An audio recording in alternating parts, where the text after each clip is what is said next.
Hi, it's Carol with a Real Estate Quick Tip. Today I'd like to talk with you about questions.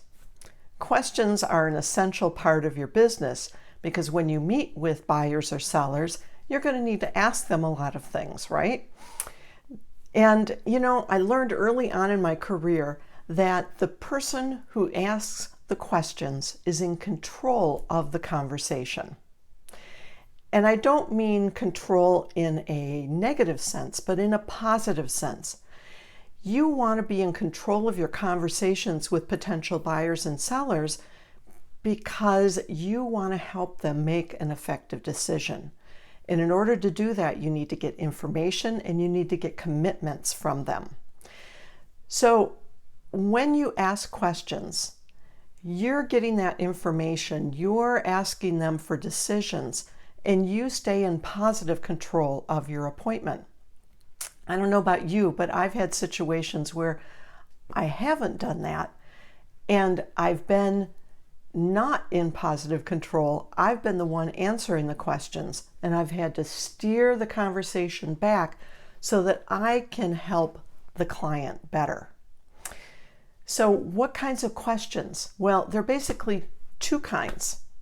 First of all, there are questions that get information.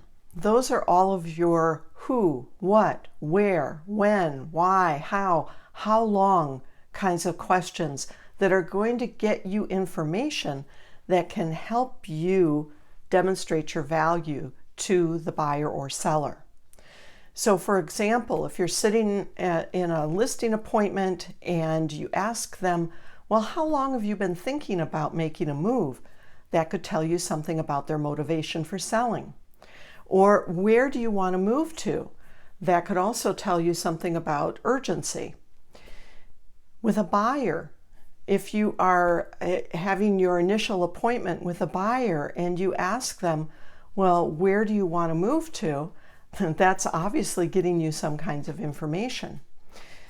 So ask those kinds of questions so that you can best serve the buyer or seller. Then the second kind of question, number 2, is yes/no questions. Those are the kinds of questions that ask for a decision. Would you buy this house? Will you list with me? Those kinds of questions are going to demand a decision from the buyer or seller.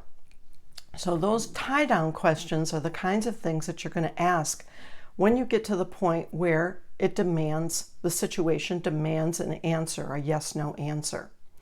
Just remember that those kinds of questions are not going to go further with more questions. That's a decision.